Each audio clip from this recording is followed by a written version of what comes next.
Alright guys, we're back for another Dokkan Battle video, and we have the next Dragon Ball movie story event finally live over here on JP Dokkan. So this is going to continue the sort of trend and theme here of continuing this Goku, right?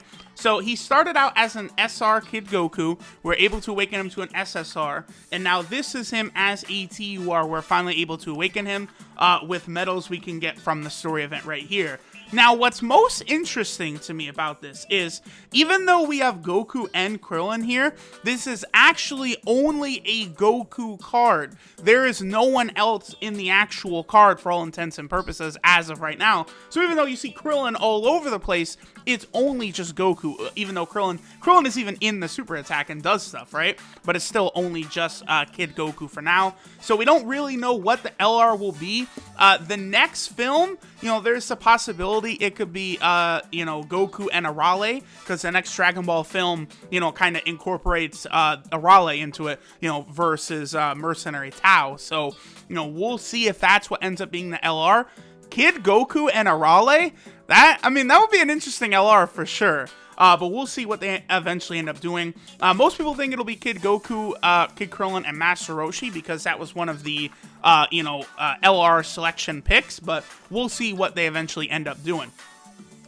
So the other thing here is there is actually this gem we're able to get. This is actually the the story event is based on the Sleeping Princess in Devil's Castle movie. That gem is actually, you know, the Sleeping Princess. It turns out, you know, it's just a gem. It's not actually. Oh, hold on, let me grab. Definitely need to grab those Fruit of the Tree of Might. Now I want to hop over here to the shop. I did not buy anything or really even hop into the event yet, just so I could show this. Right, we're actually able to get some keys from this event by, you know, collecting some of these gems. We got 3 Elder Kais in there as well. So, you know, Elder Kais aren't as important as they once were, but, you know, I would definitely recommend people farm those up, and then definitely get those keys so you could do old story events, right? That will be very, very helpful. So, all right.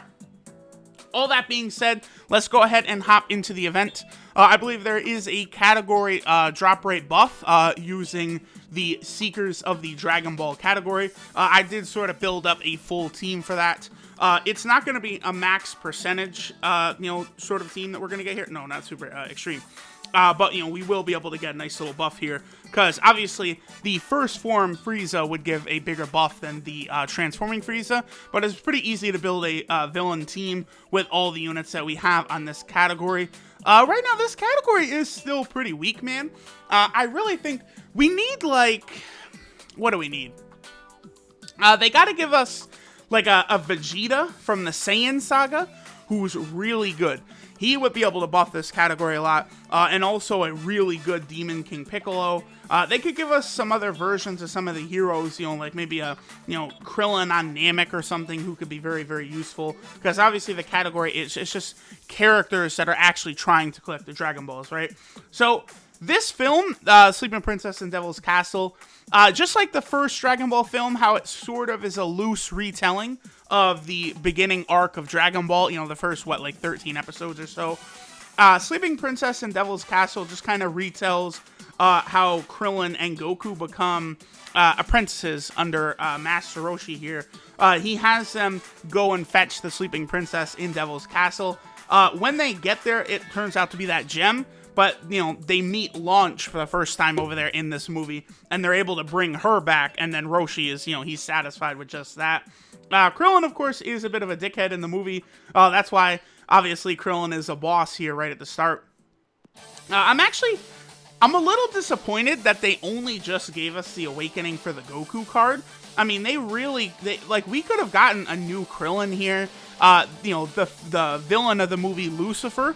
I'm actually really surprised they didn't give us a card for him, because it would have been very easy to give us that Luciifer and then toss him on the movie boss category team, like another free-to-play unit there. I don't understand. Like, I think it would have been nice to have another free-to-play option for the movie boss team. Oh no, Krillin! Ah! Brutal! It was too brutal! Damn. Oh no, Krillin!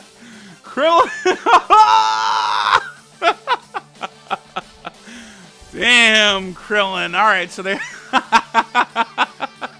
That Frieza super attack, it's just like so like casual that he shoots out that death beam, and depending upon the opponent, the death beam will enter, you know, in interesting places there.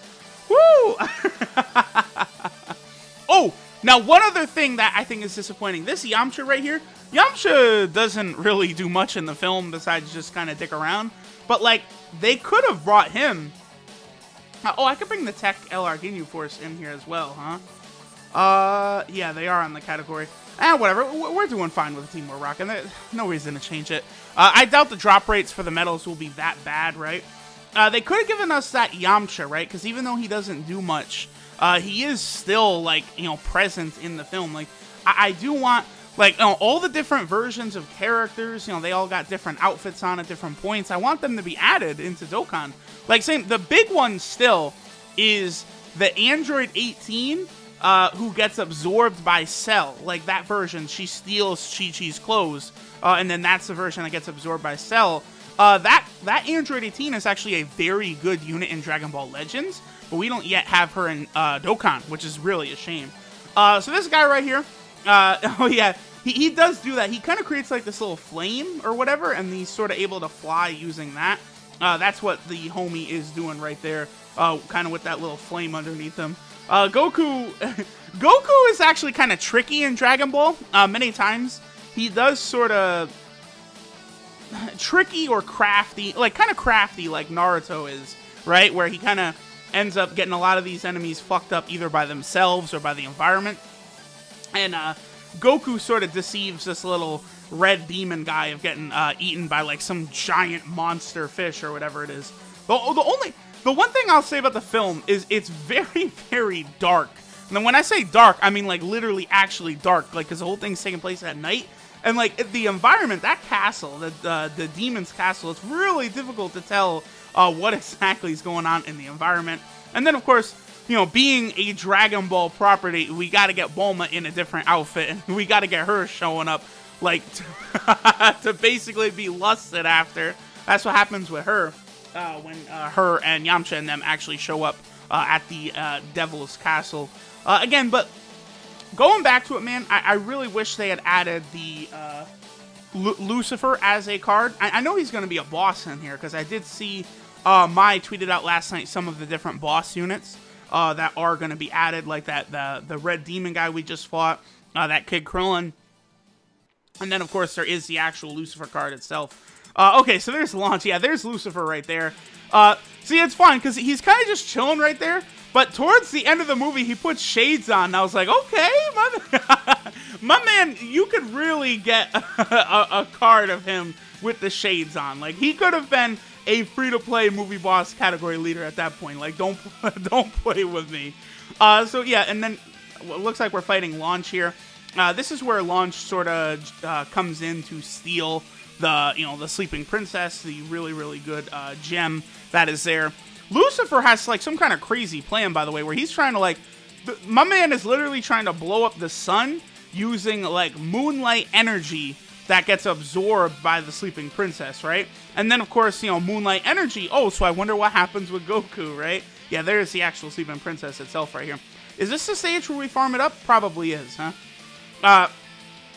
Then of course, Goku transforms into a great ape, and that's another thing. Like, I feel as though we probably could get like maybe a great ape Goku that has like the proper transformation mechanic. I do think it would be kind of wise for them to do that for a lot of like these great ape characters, right? So like rather than a normal giant great ape transformation, have him be like a transforming character like UI Goku or the Int Goku Black, right? So if we did that, that we would actually be able to like rely on him as a really good unit. And I do think he could be quite, I think that's new art right there. Okay, not bad. At that point, like, that Kid Goku could be a nice little buff for the Seekers of the Dragon Ball category. Like, because unfortunately, the category is very, very sort of, like, I kind of wonder what exactly they could add to it to really make it, like, strong, right? And it would have to be, like, really Dragon Ball era units to really buff it up, or I don't know, maybe like a really good Garlic Jr. I doubt they would do an LR Lord Slug, but like, something like that could help out.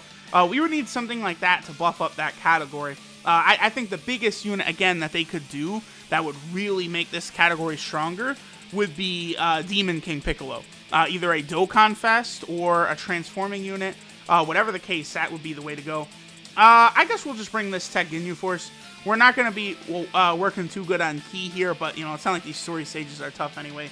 Yeah, okay, so here's where Goku actually does transform into the Great Ape.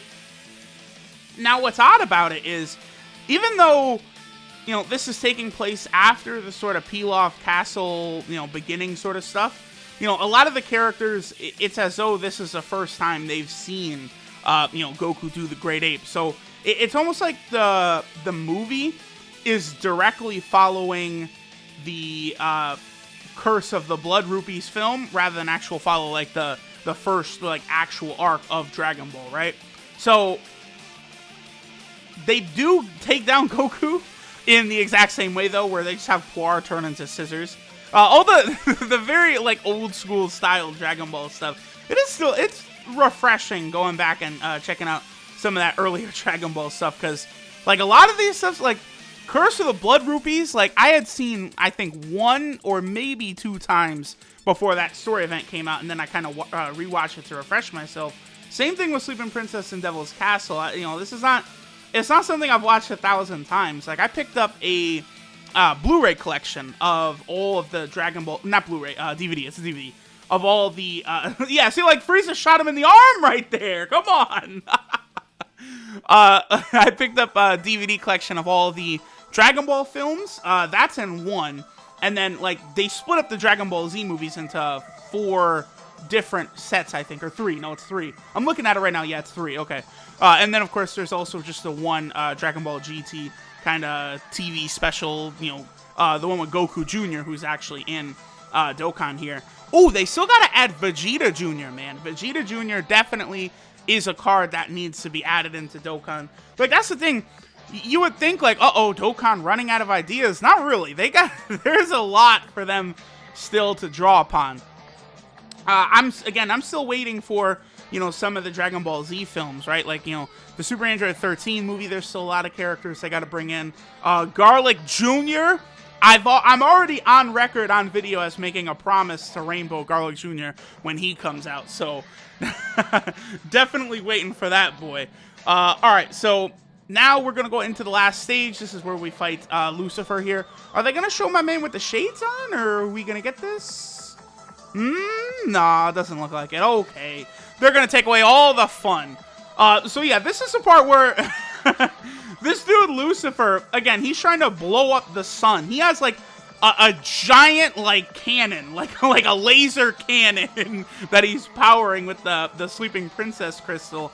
And then Goku kind of just shoots a Kamehameha at it, and it kind of like destroys the footing it's on, and then the laser cannon ends up killing Luciifer rather than destroying the sun. It was very goofy, but at the same time, it's very Dragon Ball-esque, right? It definitely very nostalgic is the word I would use. But see, this man, why did they make this guy obtainable? Like, they gave us Pasta from the first Dragon Ball film. I mean, I guess Pasta does do more stuff than Luciifer in the films, but like Luciifer is shooting like energy beams like out of his hand. Like he's shooting like these big red energy beams. Like I feel like they could have made him a carbon. Okay, so yeah, there's they're kind of okay. That was weird because that kind of looked like the Kamehameha, but again, Luciifer gets taken out by his own sort of laser cannon there. And then, that's sort of how the movie ends with Goku and Krillin taking launch, back to Master Roshi's. And then, it kind of would, I presume, then go on to follow the similar story as to what Dragon Ball did. Although I know the film after, where they're competing in kind of like a tournament. I remember that they bring Tien in the third Dragon Ball movie. Tien and Chaozu are there. They do bring in Tao as well. A lot of the climactic stuff of the third Dragon Ball film, it's Goku and Arale fighting Tao, right? So, that, I guess I presume that's what the next LR would be. unless they're going to skip the third Dragon Ball film and instead move on to the fourth one, which is kind of like I think it was the 20th. Was it no, it's the 15th, I think, anniversary special. Path to Power is what that was. I think it was the 15th. I might be getting mistaken on that. Yeah, it should be the 15th anniversary. Because Kid Goku and Android 8 could be the LR. I mean, we'll see. Who knows? They could even throw a complete curveball at us and, like, just make it from something completely different. Who knows? Right now, I would say the Kid Goku and Arale does seem likely. I'd be down with that, having Arale and an LR, though. Definitely, definitely. So, all right. At this point, that was the story event. We got that all done. I'll go ahead and get this kid... Oh, 30! Damn, okay, that's a lot. I'll go ahead and get this Kid Goku awakened up, and then we'll go ahead and do a video on him. He does get a pretty substantial buff up to his TUR form. Boy, do I wish they would get rid of the diamond background, right? But, alright guys, so that will do it for the story event here. Thanks for watching, and I'll catch y'all next time.